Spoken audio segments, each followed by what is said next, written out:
তাদের জীবন জীবিকার জন্য সবার মাধ্যমে তাদেরকে অধিদপ্তরের মাধ্যমে ট্রেনিং করানো এবং তাদেরকে ঋণের ব্যবস্থা করে দিই, যেন এই ছিন্নমূল মানুষগুলো একটা ঠিকানা খুঁজে পায়।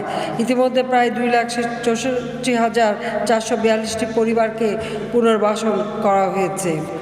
আমরা গ্রামের মানুষের দারিদ্র্যের হাত থেকে মুক্তি দেওয়ার জন্য এবং গ্রামের অর্থনীতিকে আরও সচল করবার জন্য একটি প্রকল্প আমরা নিয়েছিলাম, যেন কোনো পরিত্যক্ত জমি না থাকে এবং সকলেই যেন কিছু কাজ করতে পারে। সেই সুযোগটা সৃষ্টির জন্য একটি বাড়ি একটি খামার প্রকল্প আমরা গ্রহণ করি এবং সেই একটি বাড়ি একটি খামার প্রকল্পের মাধ্যমে উঠোন বৈঠকের মানুষের কাছ থেকে তারা কী ধরনের কাজ করতে চান ঠিক সেই ধরনের সহযোগিতা দেওয়া, এবং কেউ যদি সেখানে যেমন কিছু সঞ্চয় করতে পারে, কেউ যদি 100 টাকা সঞ্চয় করতে পারে, আরও 100 টাকা তাকে দিয়ে 2 বছর পর্যন্ত দিয়ে তার নিজস্ব একটা মূলধন যাতে গড়ে ওঠে সেই ব্যবস্থাটা করে দিই, এবং পল্লী সঞ্চয় ব্যাংকও আমরা করে দিই, যার ফলে আজকে প্রায় এই প্রকল্পের আওতায় 87,000 গ্রামে 82,395টি গ্রাম উন্নয়ন সমিতি গঠিত হয়েছে। উপকারী ভোগী সংখ্যা হচ্ছে 38,81,240টি পরিবার।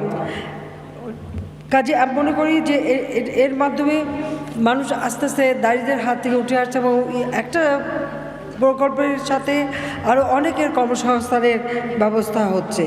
তাছাড়া আমরা গ্রাম উন্নয়ন কর্মসূচি যেটা হচ্ছে CBDP সেটাও বাস্তবায়ন করে যাচ্ছি।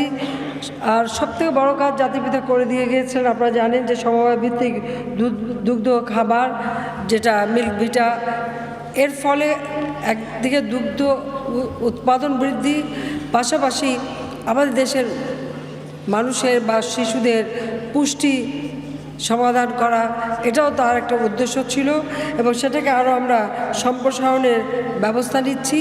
এবং আপনারা জানেন যে ইতিমধ্যে ফরিদপুরে, যেমন ফরিদপুর, বরিশাল, খুলনা জেলা, এই অঞ্চলকে কেন্দ্র করে আমরা সমবায়ভিত্তিক দুগ্ধ উৎপাদন একটা কারখানাও সেখানে তৈরি করা হচ্ছে, যেখানে একদিকে যেমন গবাদি পশু জাত উন্নয়ন এবং দুধে যেন বহুমুখী প্রক্রিয়াজাতকরণ করা যায় সেই দিকে লক্ষ্য রেখে এই প্রকল্পটা আমরা হাতে নিয়েছি। আমরা আমাদের যারা ক্ষুদ্র নৃগোষ্ঠী সমতল ভূমিতেও আছে এবং পাহাড়ি অঞ্চলে আছে, তাদেরও সার্বিক উন্নয়নের জন্য, যেমন গারো সম্প্রদায় অথবা অন্যান্য পাহাড়ি এলাকা, পার্বত্য চট্টগ্রাম সহ সকল এলাকায় এই ক্ষুদ্র নৃগোষ্ঠীর সার্বিক উন্নয়নের জন্য এই সমবায় ভিত্তিক কার্যক্রম আমরা করে যাচ্ছি তাদের সার্বিক উন্নয়নের জন্য। আমাদের সবসময় লক্ষ্য থাকবে যে দেশকে দারিদ্র্য থেকে মুক্ত করা। ইতিমধ্যে আমাদের ট্রেনিং দেওয়াটা সেটাও একটা খুব গুরুত্বপূর্ণ, সেদিকে লক্ষ্য রেখেই আমরা কতগুলি ব্যবস্থা নিয়েছি, অনেকগুলি প্রকল্প নিয়েছি। তাছাড়া যেমন উন্নত জাতের গাভী পালন থেকে শুরু করে এমনকি ফল মূল শাক সবজি চাষ করা, তার ব্যবস্থা আমরা দিচ্ছি। যেমন মাত্র 4% সুদে ব্যাংক থেকে ঋণ দেওয়া হয়, কেউ যদি মশলা উৎপাদন করতে চায় সেই ব্যবস্থা নেওয়া আছে। এমনকি গাভী পালন এবং গাভী ক্রয় সেটাও আমরা 4% সুদে ঋণ দিয়ে থাকি, যার মাধ্যমে আমি মনে করি যে দুধ উৎপাদনেও স্বয়ংসম্পূর্ণতা অর্জন করা যায়।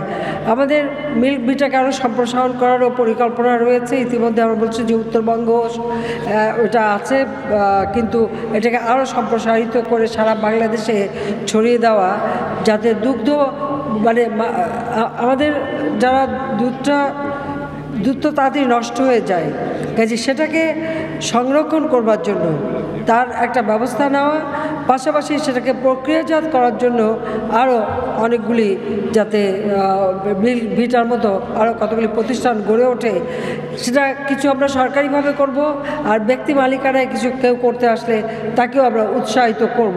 সেভাবে আমাদের পরিকল্পনা রয়েছে যে সারা দেশে এই পশুপালন এবং দুগ্ধ উৎপাদন আমাদের দেশের ছেলে মেয়েরা তাদের জন্য পুষ্টি পাবে, সকলে ছেলে বুড়ো সকলের জন্যই প্রয়োজন। আবার এটাকে প্রক্রিয়াজাত করে বাজারজাত করতে পারবো, যা বহুমুখী ব্যবহার হবে, এবং এটা আমি মনে করি একটা ভালো অর্থকরী দিক আছে, অর্থ উপার্জনের একটা সুবিধা পাবে। আমরা ইতিমধ্যে যেমন ক্ষুদ্র কৃষকদের উন্নয়নে ক্ষুদ্র কৃষক উন্নয়ন ফাউন্ডেশন, তার মাধ্যমে 3টা প্রকল্প বাস্তবায়ন করা হচ্ছে, আর এখানে সুবিধাভোগীর সংখ্যাও দিন দিন বৃদ্ধি পাচ্ছে।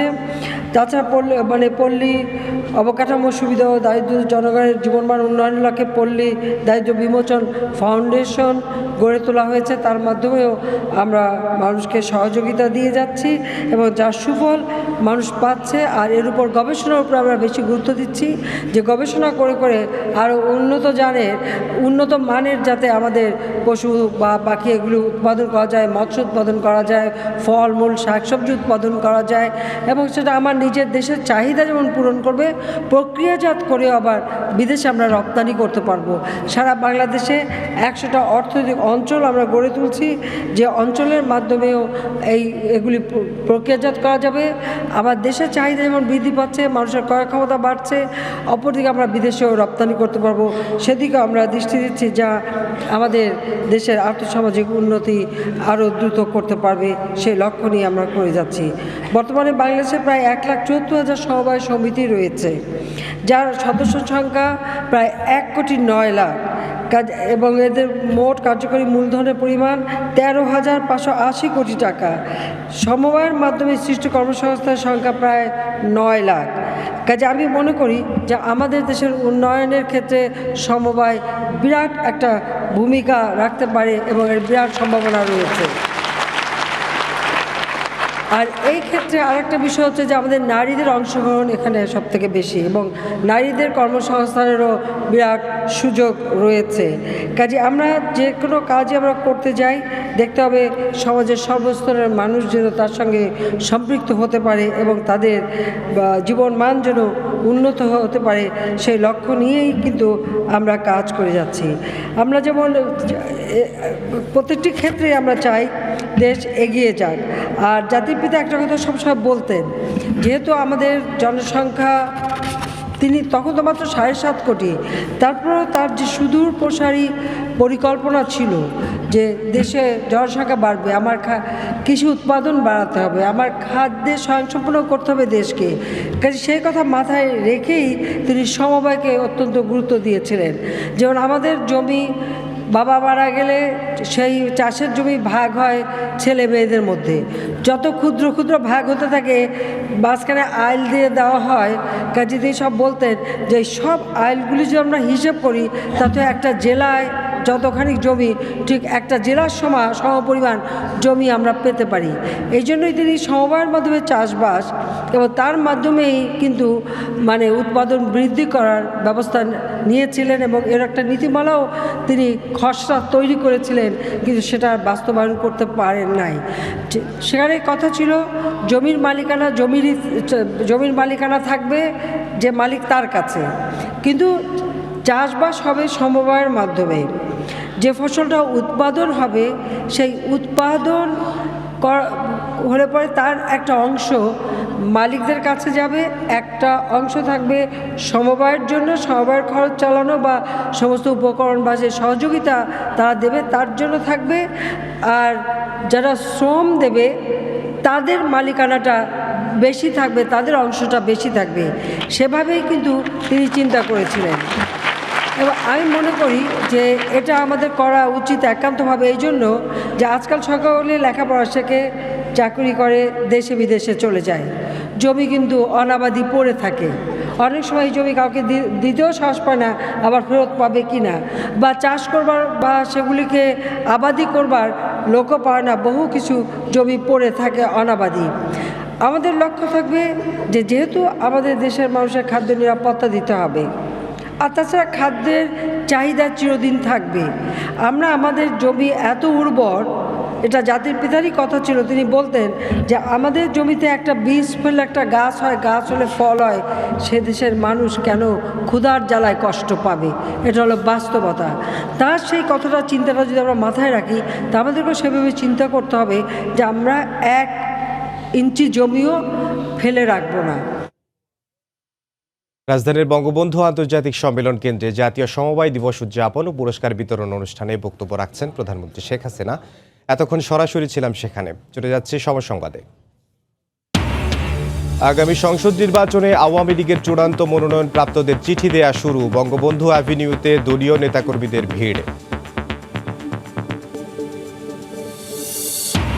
নির্বাচনে আইন অমান্যকারীদের বিরুদ্ধে বল প্রয়োগে নির্বাহী ম্যাজিস্ট্রেটদের নির্দেশ সিইসির। প্রার্থী হতে পারবেন না স্থানীয় জনপ্রতিনিধি, পরিপত্র আজ।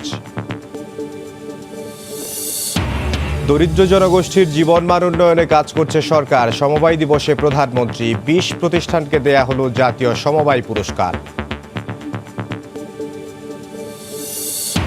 চট্টগ্রামে রাজনীতির মাঠে প্রধান 2 দলেই এক ঝাঁক তরুণ মুখ। রাজনৈতিক সংস্কৃতিতে গুণগত পরিবর্তনের আশা সাধারণ মানুষের। এবং সমাজ এগিয়ে গেলেও থামেনি নারী হেনস্থা। চলাফেরা ও কর্মক্ষেত্রে এখনও হয়রানির শিকার অনেকেই। প্রয়োজন নারী বান্ধব পরিবেশ, বলছেন বিশ্লেষকরা।